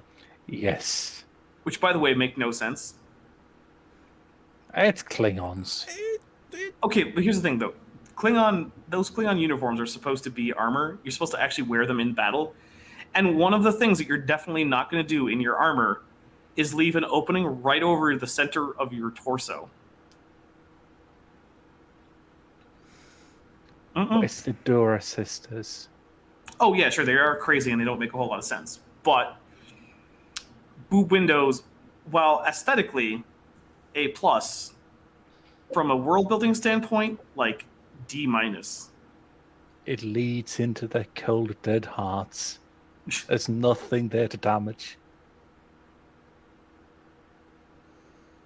I guess that could be kind of true. Oh, that's an interesting question from Rodent, the last name. Another super chat for $5 US, which has not alerted in OBS yet. No, it'll do it in a moment. Are the various Klingon portrayals over time a product of lazy, expedient makeup, plot story convenience, or a coherent fictional cultural coherency? I would Yes. say yes. All of it. Yeah. The thing is, you gotta remember that when the Klingons are first introduced, they're basically just a villain of the week, right? And you're on a show with essentially no budget. Like, you're literally on a show that had a budget so low that they decided to do a whole episode about the Nationalist Socialist German Workers' Party in space because another production had done a World War II movie, and they could just go to that lot and steal their costume. Well, not steal, but use their costumes, right? Creatively borrow. They did stuff where they had, we'll do a mobster episode. Why? Well, because another production had done a mobster show, so they had handy props and costumes and sets for mobster stuff. So the Klingons are a villain of the week on this show, where like paper mache is about as high tech as they get. Dog with a lion mane and a horn attached to its head. Right. So so they just slap on basically shoe polish, a wig, and some fake facial hair, and they're like, "There you go, John. You're a Klingon now." It's like, okay, what are Klingons? They're dicks. Just go with it. Okay. But then, as we get farther along, we get to say, like, Star Trek 4, right? You start to get this idea that there's a deeper culture behind here. We get a bit of the feudalism being introduced, where Valkyris refers to Christopher Lloyd's character, Commander Kruge, as my lord. And there's some idea that there's some kind of feudal society going on. And then later on in TNG, we start to expand on that. And also, by the time we get to the movies, you're getting more complicated and fancier Klingon costumes and makeup and everything. So the portrayal of Klingons has gone from, like, we need a quick alien villain of the week, all the way to there's some serious world building and cultural details that you can dive into by the time you get to, even by the time you're getting basically to the end of TNG. And I think that hopefully that will be carried forward. I actually think as far as Klingon culture, there has been some weird stuff going on lately. In TNG, it's pretty well established that Klingons don't have any particular reverence for the body of the deceased. They just need them to be disposed of conveniently because they kind of have that sort of strong sense of body-spirit duality. And the important thing is the spirit, and that's gone from the body now. Whereas in Discovery, we start off with there being a ship just encrusted in like the mummified bodies of Klingons for ritual purposes, which is just weird and doesn't really make any sense at all. But revisionist retconning of them saying, well, it was an ancient ship and it was an old, formerly held belief amongst all Klingons that they were trying to hold on to and bring back to the forefront. It's like, okay, but that's sort of like walking into Pakistan and saying, hey, look, guys, you should all follow me as your new leader because I found a Buddhist statue. No one in Pakistan gives a crap because they're virtually all Muslims. So finding some religious relic from a religion that no one follows anymore, it might be an archaeological oddity, but an even better example might be like if you find like a statue of some like Mesopotamian god, and you're like, I will now reunite humanity under the banner of, like Enki. Everyone's gonna be like, what are you talking about? Who cares about some obscure religious artifact from Mesopotamia for anything but scholarly purposes? We're not going to rally behind this. It's a gold. Yeah. So the attempts to retcon that stuff and then to like try to explain how it fits in is not great. So on the one hand, there's been a lot of world building stuff that has been good for the Klingons in recent Star Trek, but there's also been a lot of stuff that just doesn't make a lick of sense. And I wish we could like that, focus on one side of that. Like the outside conclave where you have that mix of the traders and the Orion segment that is shown in what was that, end of season 1 into season 2. Yeah. Which it kind of makes sense. You're going to have a major world. It's going to be a trading. There's going to be a trading center for it, and it did kind of fit even with the aesthetics that we had gotten from the way Kronos was supposed to be from TNG and DS9, where it is that dark, brooding, abrasive sort of environment that you would expect a species like the Klingon to come from. Yeah. So that I think was some good additions to the world building. Like, I like the idea that there's places on where there's Orion traders. And the other thing is that doesn't necessarily mean complicity with the Orion Syndicate, right? Because as we get from various Orion characters, there is a difference between the Orion government and the Orion people and the Syndicate. They're not identical. And the Orion Syndicate isn't only made up of Orions. You can be a human or a Klingon or a Telluride or and join the Syndicate. So I do like that aspect of the world building from Discovery. But then again, it's like, okay, why do Klingons care about some weird sarcophagus ship? Why do their batleth suddenly curve so that they kill the owner instead of the opponent? I don't know. Apparently, Klingons just went crazy for a few hundred years. To be fair, during that same moment when the batleth was turned the wrong way, Mikey Spock also pointed her phaser the wrong way and almost shot her own head off. Yeah, but the thing is, at least the phaser has the dangerous end pointing away from you when you hold it normally. The Discovery batleths have pointy ends facing the user when held correctly. Yeah. Here's a hint about edged weapons. Pointy end away from you. Right. The sharp pointy end goes away from you. If you design a sword that has a sharp pointy end pointing towards you, you've made a bad sword. Go back to the drawing table. Start over. It's like, what about pommel strikes? Yeah, pommel strikes are a thing, but they're done with blunt pommels for a reason. Also, you kind of need a pommel to be able to do a fucking pommel strike. Right. There's that too. So yeah, there's a lot to complain about in a lot of the new stuff, and a lot that I like. For instance, I liked in Lower Decks when they go to the Klingon quarter that there are a whole bunch of signs in Klingon that make sense. So that was nice. It was a little Easter egg that, I mean, I'm one of the few people who got immediately, but you know, others of us had to look it up to find out. But and again, even in Picard in the first episode when they do the pan over downtown Boston, you get a sign for Quarks in Ferengi. You get a sign for Cassidy Yates shipping. And that's the thing, is the latest Trek, yes, you're doing great at these little nods and these nostalgia bits, and could you put that same effort into the writing of your scripts, please? Apparently not. That's too much work, Jared. Look, that doesn't involve enough explosions. And Star Trek, as we all know, is about action and explosions. And lens flare. And lens flare, yes. Also torture. No. This is what's going on in the writer's head, Jared, and forgive me for this. Daytime, nighttime, sexy, huh? It's not inaccurate. Yeah. I can't disagree. So that's the thing. It's a weird time, and hopefully some of that is actually due to the licensing, and that can become a little bit more normal. I'm still holding out a fair bit of hope for Brave New Worlds. It's going to go to, apparently, this is just what has been released.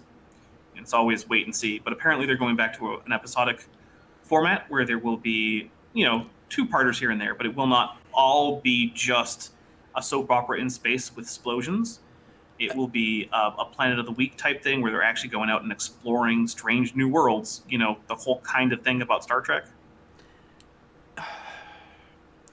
I want to be hopeful right alongside you, but I have to remind you, they said the same thing about Picard. Oh, yeah, I know. I'm not expecting it. I'm hoping. There's a difference. But Oh, sorry. Go ahead. How about just taking the most memorable episodes of the other shows, remaking them in HD, or just, remastering them, and then releasing toys based on those episodes instead.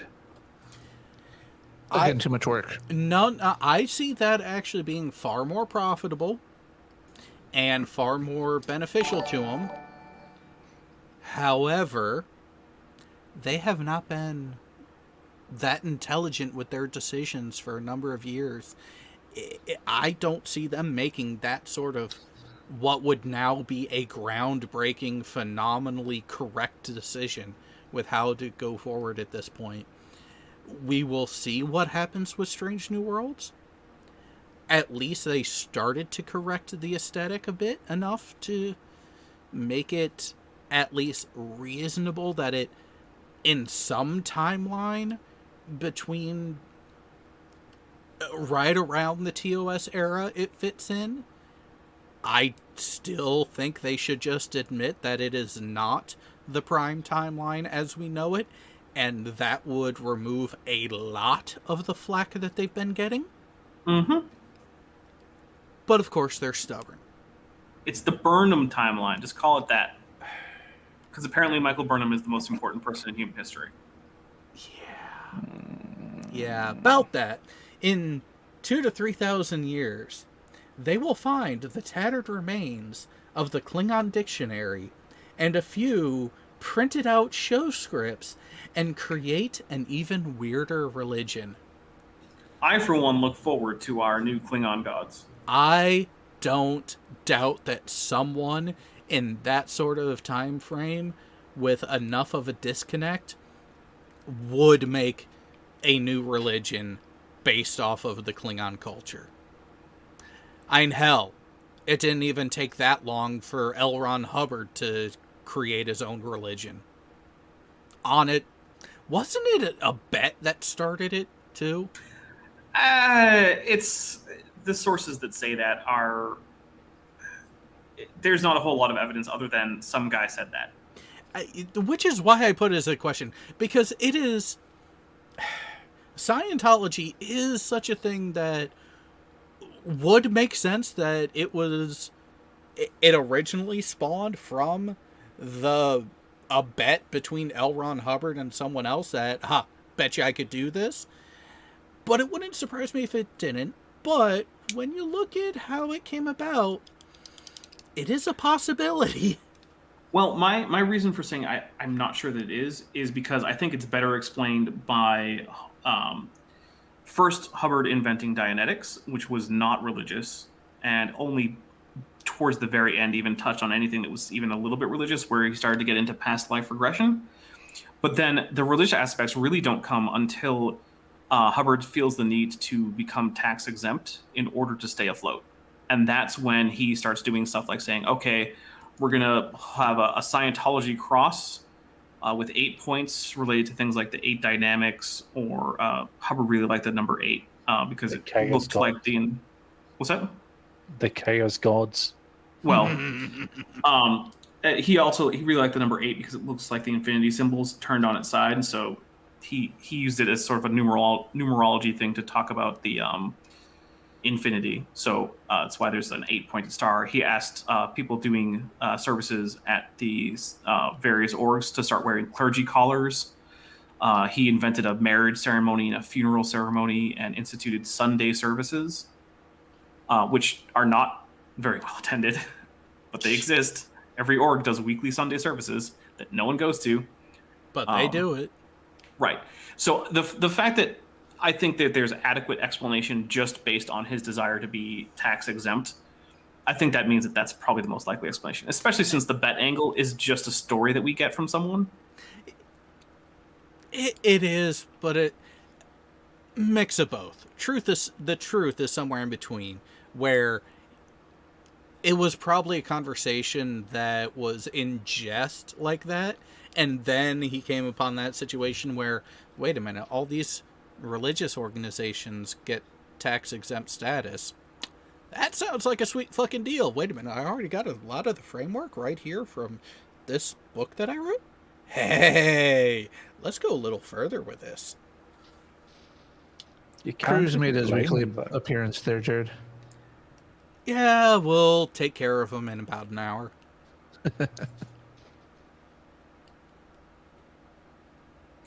So let's see. Oh, Lord Burns does bring up Kalis, and that is also a fun character. I like the clone Kalis. I like the revelation that he's not actually Kalis. I like when Gowron is like, he's talking about the fool in the wind, and Gowron's like, "What city was it? What was the color of his eyes?" And he has no clue because his quote unquote memories are just like the various religious scriptures. text. Yeah, just like downloaded into his brain.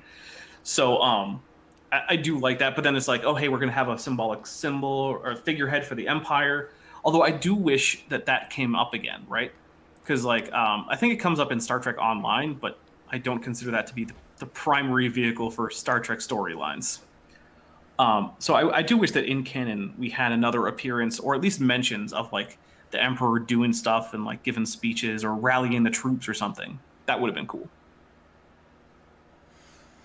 Which there was mentions of him being that sort of leader during the DS9 Dominion War era. Yeah. So it did come up. I just wish we had another on-screen appearance. yeah.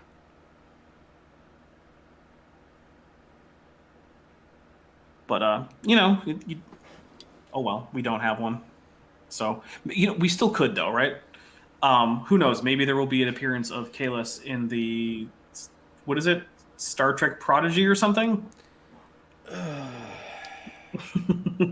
Have you actually paid attention to the setup premise for that? I hear it's supposed to be a bunch of kids. Janeway's involved, and it's set in the Delta Quadrant. That's all I got.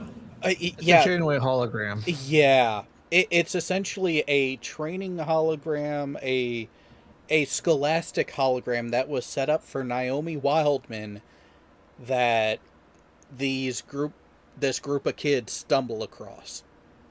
Oh. Yeah. So what? That's weak. Yeah, that's pretty weak.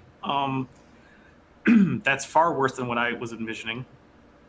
It would be so much better, though, if it just had an engineering crew and a hologram of Miles O'Brien. He is the most important person in Starfleet history. He is. And the most cursed. Yeah. And every time he appears, he must suffer. And he's also the hardest working person in Starfleet by far. You mean because he actually works? Yeah, basically. Doesn't do. Well, that's because he's enlisted. Else. That's why. There's a reason that he demanded that his uniform have pockets on Deep Space Nine. Cole Meany was like, I have to do work. Give me pockets. Yeah, and Jay does have a point.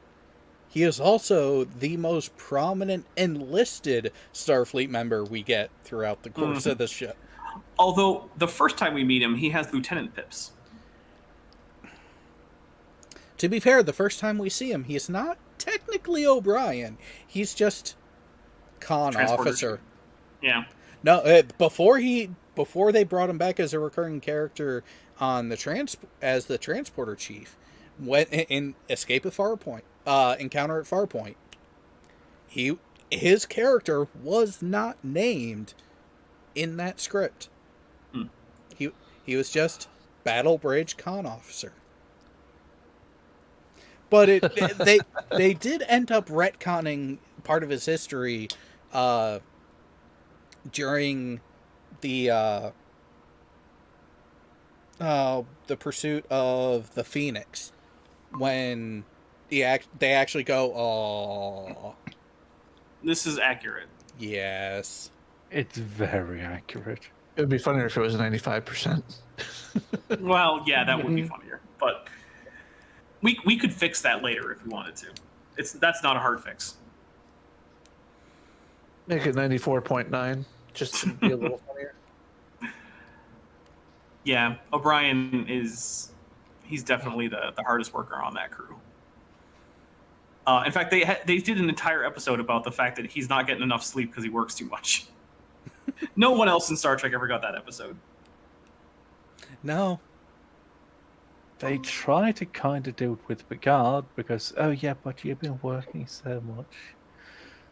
But we actually see O'Brien work. Also true. Yeah. Yeah. But almost only against the Cardassians. And They are almost always dicks.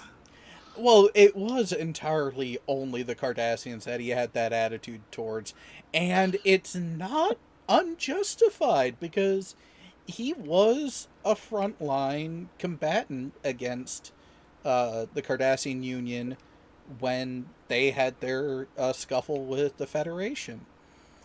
I also do. Sorry, there's one line that I really like from him. He's talking to a Cardassian, I think in Quark's bar at one point, or maybe it was on in like 10-4. I don't remember exactly. He was sitting down to a drink, and a Cardassian came up beside him, and he gets O'Brien kind of turns away, and the Cardassian's like, "Do you hate me, human?" He says, O'Brien says, "I don't hate you, Cardassian. I hate what you made me become during the war." Yeah, that was during TNG. It was during the pursuit of the Phoenix. Yeah. So I guess it would have been 10 forward then. Yep. Okay, so the top 4 casts listed here. How many have been on an episode of Star Trek of any type? Seth MacFarlane has. Yep. Penny Johnson Gerald has.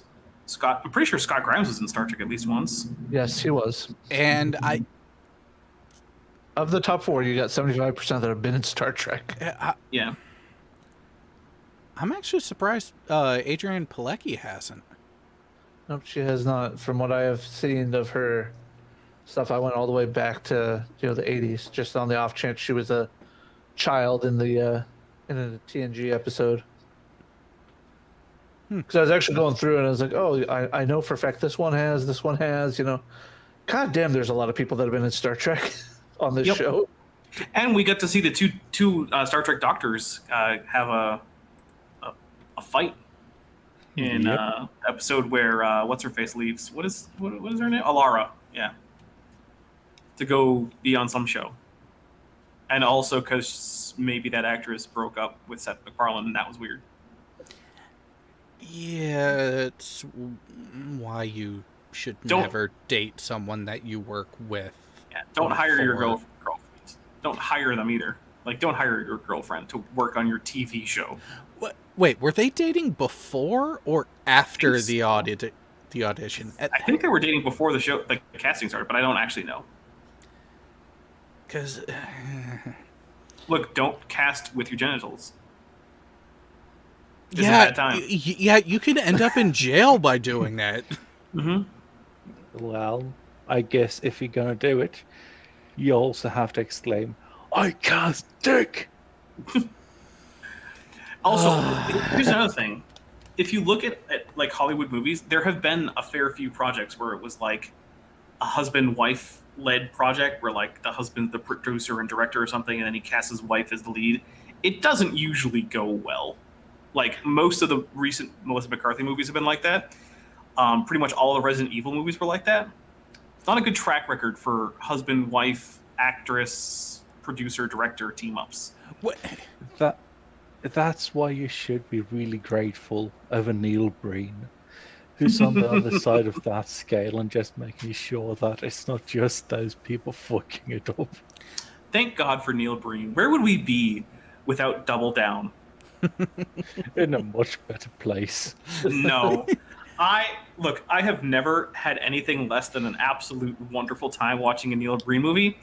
Granted, not for the reason that Neil Breen wants me to have a wonderful time, but I have always enjoyed his movies very thoroughly and completely. Just like when I watched The Room. Oh, God damn you. I was trying to not think about that abomination. So, how was your sex life?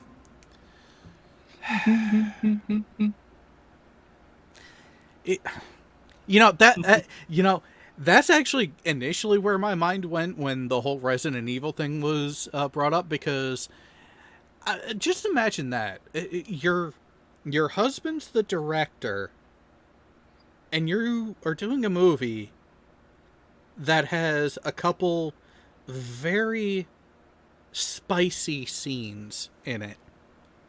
Yeah, the director wants other people to be jealous of him. Oh, hi, Mark.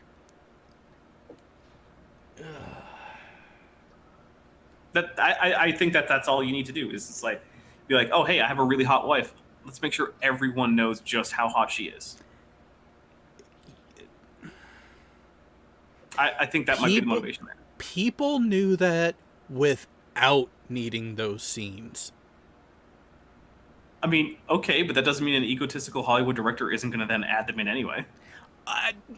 Egotistical is definitely one word to describe it, and there is definitely something there with the ego going on to be a part of the, shall we say, impetus for those things to happen. But that is a weird flex. It is, but people in Hollywood are weird people. I feel like you kind of have to be to make it in Hollywood. You gotta have some kind of weird screw loose going on there if you're gonna be like a major creative.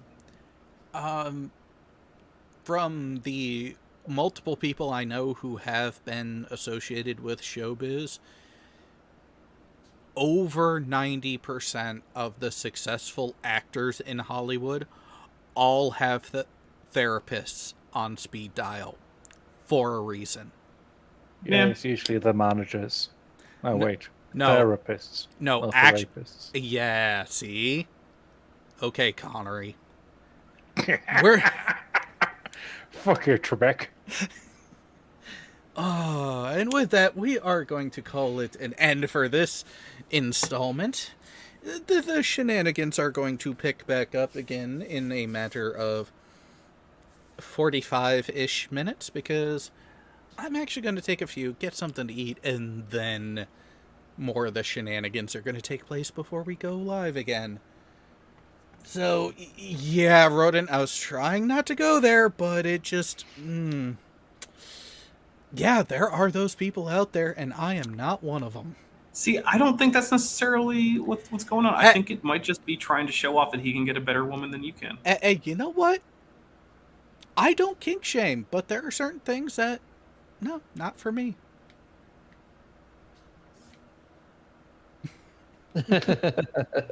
All right, we will see you guys in a bit for